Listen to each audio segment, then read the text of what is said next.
అందరికీ నమస్తే అండి. 100 రోజుల పాలన అది ఎవరు అధికారంలో ఉన్నా సరే తొలి 100 రోజుల పరిపాలన అనేది చాలా కీలకం. ఆ ప్రభుత్వ 5 ఏళ్ల పాలనకు ఈ 100 రోజుల పాలన అనేది మనం ఖచ్చితంగా ఒక ట్రైలర్గా తీసుకోవచ్చు, రెఫరెండంగా తీసుకోవచ్చు. సో గత 5 ఏళ్ళు అంటే జగన్మోహన్ రెడ్డి గారు అధికారంలో ఉన్నప్పుడు మొదటి 100 రోజుల పరిపాలన ఏ విధంగా సాగింది, చంద్రబాబు నాయుడు గారు అధికారంలోకి వచ్చిన తర్వాత, కూటమి అధికారంలోకి వచ్చిన తర్వాత 100 రోజుల పాలన ఏ విధంగా సాగింది అనేది జస్ట్ కంపేర్ చేద్దాం. వాళ్ళు తీసుకున్న నిర్ణయాలు, వీళ్ళు తీసుకున్న నిర్ణయాలు, వాళ్ళ మంచి చెళ్ళు, వీళ్ళ మంచి చెళ్ళు అన్నీ కూడా చూద్దాం. ఎందుకంటే ఈ అసలు సంక్షేమ పథకాల లెక్కలేంటో కూడా తేల్చేద్దాం. ఇందులో ఫస్ట్ వైసీపీ గురించే చెప్పుకుందాం. జగన్మోహన్ రెడ్డి గారు 2019 మే 30వ తేదీన ముఖ్యమంత్రిగా ప్రమాణ స్వీకారం చేశారు. 2019 మే 30 ఆయన ముఖ్యమంత్రిగా ప్రమాణ స్వీకారం చేసిన తేదీ. ఆ తర్వాత జూన్ 7వ తేదీన ఎమ్మెల్యేలు అందరితో కూడా మీటింగ్ పెట్టి మంత్రుల్ని అనౌన్స్ చేసి క్యాబినెట్ పేర్లు చెప్పి వాళ్ళ ప్రమాణ స్వీకారాలు జరిగాయి. జూన్ 7వ తేదీ, జూన్ 7, 2019 మీకు గుర్తుండే ఉంటుంది. అలాగే జూన్ 9న ఫస్ట్ క్యాబినెట్ భేటీ జరిగింది. జూన్ 9, 2019న జగన్మోహన్ రెడ్డి గారి ఆధ్వర్యంలో తొలి క్యాబినెట్ భేటీ జరిగింది. ఈ భేటీలో సంక్షేమ పథకాల అమలు మీద కొన్ని నిర్ణయాలు తీసుకున్నారు. అమ్మఒడి, రైతు భరోసా, అలాగే స్కూల్ ఫీజుని తగ్గించేందుకు రెగ్యులేటరీ వ్యవస్థను తీసుకురావడం, అలాగే వడ్డీ లేని రుణాలు, అలాగే పేద పిల్లలకు 25% సీట్లు ఇవ్వడం, అలాగే శాండ్ పాలసీ సంబంధించి సిపిఎస్ రద్దు, ఈ అంశాల మీద ఈ క్యాబినెట్ భేటీలో చర్చించారు. అంటే జగన్మోహన్ రెడ్డి గారు సీఎం అయిన తర్వాత జరిగిన తొలి క్యాబినెట్ భేటీలో ఇవన్నీ కూడా చర్చించారన్నమాట. చర్చకు వచ్చిన అంశాలు ఆ మంత్రివర్గ సమావేశంలో. ఆ తర్వాత అంటే దీనికి దానికి మధ్యలో ఏది ఆయన సీఎం అవ్వడానికి క్యాబినెట్ భేటీకి మధ్యలో జూన్ 3వ తేదీన ఆశా వర్కర్లకు వేతనం పెంచారు. వాళ్ళకు అప్పుడు వరకు 7,000 రూపాయలు ఉన్న వేతనాన్ని 10,000గా చేశారు. 3,000 రూపాయలు వేతనం పెంచారు. అలాగే పింఛను అప్పుడు వరకు 2,000గా అందుతున్న పింఛన్ని 2,250కి పెంచారు. అంటే 250 రూపాయలు పెంచారు. ఇవన్నీ కూడా ఆయన సీఎంగా ప్రమాణ స్వీకారం చేసినప్పుడు అక్కడ తీసుకున్న నిర్ణయాలే. సో అలా జూన్ 9వ తేదీన ఫస్ట్ క్యాబినెట్ భేటీ అయిపోయిన తర్వాత విద్యుత్ పీపీఏలు రద్దు, విద్యుత్ పీపీఏల మీద సమీక్ష చేస్తాము అని ప్రకటించింది ప్రభుత్వం. సో దాంతో వాళ్ళు కోర్టుకు వెళ్ళారు. ఎవరైతే విద్యుత్ కాంట్రాక్ట్ వాళ్ళు ఉన్నారో వాళ్ళు కోర్టుకు వెళ్ళారు. 2,766 కోట్లు నష్టం వస్తుంది గత ప్రభుత్వం విద్యుత్ ఒప్పందాల కారణంగా. సో ఆ ఒప్పందాలన్నీ మేము రద్దు చేస్తాము, దాని మీద మళ్ళీ పునఃసమీక్ష చేస్తాము అని చెప్పి గత ప్రభుత్వం అప్పుడు జూన్ ఫస్ట్ వీక్లోనే నిర్ణయం తీసుకోవడంతో జగన్మోహన్ రెడ్డి గారు ఫస్ట్ వీక్ కదా, ఆఫ్టర్ క్యాబినెట్ నిర్ణయం తీసుకోవడంతో వాళ్ళందరూ కూడా కోర్టుకు వెళ్ళారు. అదొకటి జరిగింది. ఆ తర్వాత అత్యంత కీలకమైన ఇన్సిడెంట్ ఎప్పుడంటే జూన్ 25వ తేదీ జగన్మోహన్ రెడ్డి గారు అక్కడ కరకట్ట మీద అంటే తాడేపల్లిలో ఉన్న ఉండవల్లిలో ఉన్న ప్రజావేదికలో ఐఏఎస్లు ఐపీఎస్లతో మీటింగ్ పెట్టారు. జూన్ 25వ తేదీన మీటింగ్ పెట్టి ఆ మీటింగ్ సందర్భంగా ఆయన మాట్లాడి అదే రోజు సాయంత్రం ప్రజావేదికను కూల్చివేత ప్రారంభమైంది. జూన్ 25 మీటింగ్ అయిన తర్వాత ప్రజావేదిక కూల్చేశారు. కూల్చడం ద్వారా తను ఒక స్పష్టమైన సంకేతాలు ఇచ్చారన్నమాట. ఇవన్నీ కూడా జూన్ నెలలో గత ప్రభుత్వం చేసిన ఘనకార్యాలు, మంచి చెడులు. తర్వాత జూలై 8వ తేదీన అప్పటి ప్రభుత్వం ఒక ప్రకటన చేసింది. ప్రకటన మాత్రమే. కడపలో స్టీల్ ప్లాంట్ మేము డిసెంబర్ 6వ తేదీన శంకుస్థాపన చేస్తాము, జగన్మోహన్ రెడ్డి గారు వెళ్తారని అప్పట్లో ప్రకటించారు. జూలై 8న ప్రకటన మాత్రమే, ఇది శంకుస్థాపన కాదు. జూలై 11వ తేదీన ఫస్ట్ అసెంబ్లీ జరిగింది. వైఎస్ఆర్ కాంగ్రెస్ పార్టీ అధికారంలోకి వచ్చిన తర్వాత జూలై 11వ తేదీన అసెంబ్లీ సమావేశాలు జరిగి అందులో 19 బిల్లులు ఆమోదించారు. అలాగే బడ్జెట్ కూడా ప్రవేశపెట్టారు. 19 బిల్లుల ఆమోదం ప్లస్ బడ్జెట్ కూడా ప్రవేశపెట్టారనమాట. ఇందులోనే ఈ బడ్జెట్లోనే కొన్ని సంక్షేమ పథకాలకు సంబంధించి అలొకేషన్స్ చేశారు. ఇవన్నీ జూలైలో జరిగిన కొన్ని కీలకమైన అంశాలు. తర్వాత ఆగస్టు 1వ తేదీన పోలవరం ప్రాజెక్టుకి సంబంధించి పాత టెండర్లు నవయోగకి కాంట్రాక్ట్ ఇచ్చారు కదా, ఆ కాంట్రాక్ట్ రద్దు చేశారు ఆగస్టు 1, 2019.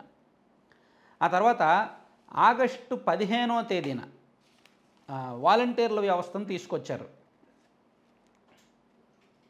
ఆగస్టు 15వ తేదీ వాలంటీర్ల వ్యవస్థను తీసుకొచ్చారు.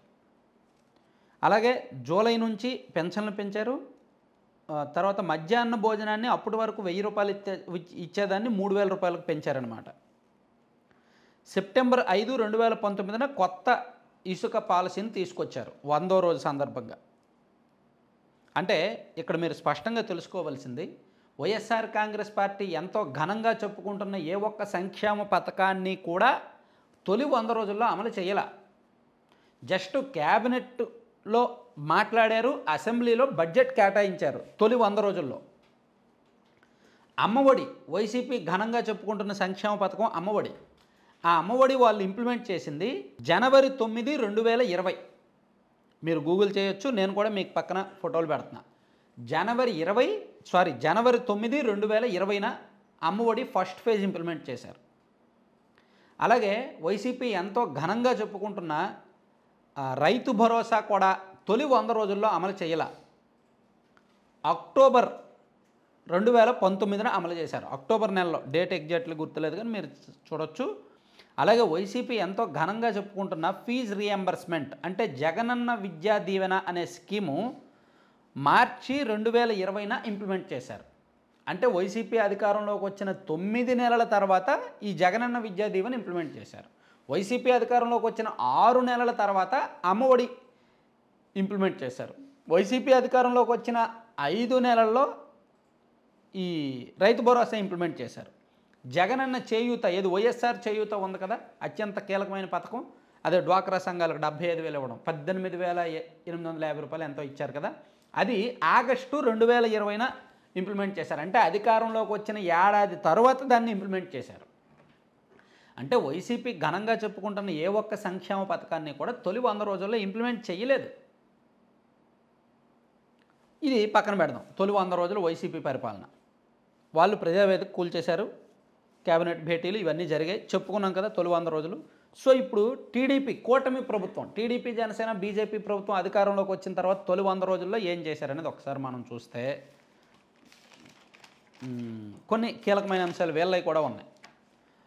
ఫస్ట్ జూన్ 12వ తేదీన చంద్రబాబు నాయుడు గారు ముఖ్యమంత్రిగా ప్రమాణ స్వీకారం చేశారు. అదే రోజు కొంతమంది మంత్రులు కూడా ప్రమాణ స్వీకారం చేశారు.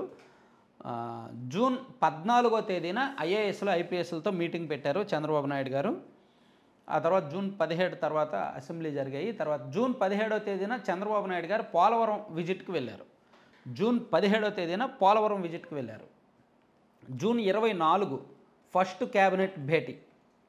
జూన్ 24న ఫస్ట్ క్యాబినెట్ భేటీ జరిగింది. జూన్ 22వ తేదీన తాడేపల్లిలో వైఎస్ఆర్ కాంగ్రెస్ పార్టీ ఆఫీసును కూల్చివేశారు. మీరు ఇక్కడ జాగ్రత్తగా గుర్తుపెట్టుకోండి. వాళ్ళ అధికారంలోకి వచ్చిన తొలి 100 రోజుల్లో ప్రజావేదిక కూల్చేశారు. అది ప్రభుత్వ ధనంతో, ప్రజాధనంతో నిర్మించిన కట్టడం, బిల్డింగు. వీళ్ళ అధికారంలోకి వచ్చిన తొలి 100 రోజుల్లో వైఎస్ఆర్ కాంగ్రెస్ పార్టీ ఆఫీసు, నిర్మాణ దశలో ఉన్న ఆఫీసును కూల్చేశారు. ఇది పార్టీ సొమ్ము, ప్రజల సొమ్ము కాదు. తర్వాత జూన్ 24వ తేదీన క్యాబినెట్ భేటీ జరిగింది. ఈ క్యాబినెట్ భేటీలో మెగా డిఎస్సి మీద, అలాగే పింఛన్ల పెంపు మీద, ల్యాండ్ టైటిలింగ్ యాక్ట్ రద్దు మీద, అన్నా క్యాంటీన్ల మీద, అలాగే నైపుణ్య గణన మీద చర్చ జరిగింది మొదటి క్యాబినెట్ భేటీలో. సో ఆ క్రమంలో మెగా డిఎస్సి 16,347 పోస్టులకు ఆమోదం తెలిపారు. అలాగే అన్నా క్యాంటీన్లు ఇంప్లిమెంట్ చేయడానికి ఆ క్యాబినెట్ భేటీలో ఆమోదం తెలిపి ఆగస్టు 15న అన్నా క్యాంటీన్లు ప్రారంభించారు రాష్ట్ర వ్యాప్తంగా. జూలై 1వ తేదీన పెంచిన పింఛన్లు అన్నీ కూడా పంపిణీ మొదలుపెట్టారు. జూలై 1. జూలై 8వ తేదీ నుంచి ఉచిత ఇసుక పాలసీని అందుబాటులోకి తీసుకొచ్చారు. సో ఇక్కడ మనం చెప్పుకోవాల్సిన కీలకమైనవి ఏంటంటే ఈ తొలి 100 రోజుల్లో సంక్షేమ పథకాలు ఏమైనా గొప్పగా ఇచ్చారంటే పింఛన్ల పెంపు. వాళ్ళేమో 250 పెంచారు, వీళ్ళేమో 1000 రూపాయలు పెంచారు. చాలా తేడా ఉంది. వీళ్ళు అన్నా క్యాంటీన్లు ఓపెన్ చేశారు, వాళ్ళేమో తొలి 100 రోజుల్లో ఇంకా చెప్పుకోదగిన పథకం అయితే ఏమీ లేదు. సో ఇట్లా మీరు రెండిటికి కూడా తేడా చూడొచ్చు. అలాగే తొలి 100 రోజుల్లో 15 రోజుల పాటు వరదలు వచ్చాయి. వరదల్లో చంద్రబాబు గారు సీఎం గారితో సహా యంత్రాంగం అంతా అక్కడే ఉంది. ఓ 15 రోజుల పాటు అక్కడే ఉన్నారు. అలాగే చంద్రబాబు నాయుడు గారు పోలవరం విజిట్కి వెళ్ళారు జూన్ 17వ తేదీన. ఆ తర్వాత ఢిల్లీ 3 సార్లు వెళ్ళారు. తొలి 100 రోజుల్లోనే 3 సార్లు ఢిల్లీ వెళ్ళారు చంద్రబాబు నాయుడు గారు. అక్కడ జగన్మోహన్ రెడ్డి గారు తొలి 100 రోజుల్లో 2 సార్లు ఢిల్లీ వెళ్ళారు. అది కూడా కీలకం, అది మర్చిపోతే ఎలా. సో ఈయన 3 సార్లు ఢిల్లీ వెళ్ళే క్రమంలో అమరావతి రాజధాని నిర్మాణం కోసం 15,000 కోట్లు కేంద్రం ఇచ్చింది. అంటే అప్పుగా ఇచ్చినప్పటికీ దాన్ని తిరిగి తీర్చేది కేంద్ర ప్రభుత్వమే. అలాగే పోలవరం ప్రాజెక్టు నిర్మాణానికి 12,500 కోట్లు కేంద్రం ఇస్తాను అని చెప్పింది. తొలి దశ మీరు పూర్తి చేయండి, మేము అడ్వాన్స్గా ఇస్తాము 12,600 కోట్లు అని చెప్పింది. అలాగే వెనుకబడిన జిల్లాలకేమో ఒక్కో జిల్లాకి 50 కోట్లు చెప్పిన 8 జిల్లాలకు ఇస్తామన్నారు. ఇట్లా తొలి 100 రోజుల్లో ఎవరిది బాగుంది, ఎవరిది గొప్ప అనేది మీరే ఆలోచించవచ్చు. ఇక్కడ వాళ్ళు చెప్తున్నది పదే పదే చెప్తున్నది ఏంటి, సంక్షేమ పథకాలు. కానీ వాళ్ళు కూడా తొలి 100 రోజుల్లో సంక్షేమ పథకాలు అమలు చేయలే. సో వీళ్ళు తొలి 100 రోజుల్లో పెన్షన్లు ఇచ్చారు, ప్లస్ అన్నా క్యాంటీన్లు తీసుకొచ్చారు. అలాగే ఇంకా పాత బకాయిలు ఇప్పుడు కౌలుకి రాజధానిలో ఉన్న రాజధాని రైతులకు కౌలు సొమ్ము 400 కోట్లు ఇచ్చారు. అలాగే నీరు జట్టు పాత బిల్లు లేవు 230 కోట్లు క్లియర్ చేశారు. అలాగే గ్రామ సభలు నిర్వహించారు. ఆగస్టు 23వ తేదీన ఒకేసారి రాష్ట్రంలోని 13,300కు పైగా గ్రామాల్లో ఒకే రోజు గ్రామ సభలు నిర్వహించి 4,500 కోట్ల విలువైన పనులకు ఆమోదం తెలిపారు. ఇది మొదటి 100 రోజుల్లో సాధించిన ఒక పెద్ద గొప్ప. దీన్ని కూడా మనం ఖచ్చితంగా చెప్పుకోవాలి. అలాగే అంటే డిపార్ట్మెంట్ వైజ్ నేను ఇంకా చెప్పట్లా. ఇప్పుడు లోకేష్ గారు వాళ్ళతో భేటీ అయ్యారు, అది డిపార్ట్మెంట్ వైజ్ నేనేం మాట్లాడదలుచుకోవాలి. జస్ట్ 100 రోజులను దీన్ని కంపేర్ చేయాలనుకుంటున్నా. అన్నిటికంటే ముందు ఇక్కడ ఈ ప్రభుత్వం ప్రజల నుంచి వినతులు స్వీకరిస్తున్నారు, ప్రజా దర్బార్లు నిర్వహించి. ఇటు జనసేన కావచ్చు, అటు టీడీపీ కావచ్చు, జనసేన నాయకులు ప్లస్ టీడీపీ నాయకులు అందరూ కూడా వాళ్ళ పార్టీ కార్యాలయాల్లో ప్రజల నుంచి నేరుగా వినతులు స్వీకరిస్తున్నారు. గత ప్రభుత్వం వారానికి ఒకసారి స్పందన అనే పేరుతో వినతులు స్వీకరించారు. సో ఇది మొదటి 100 రోజుల్లో ఎవరి ఘనకార్యం ఏమిటి, ఎవరి గొప్పతనం ఏమిటని దీన్ని బట్టి మీరే అర్థం చేసుకోవచ్చు. Thank you.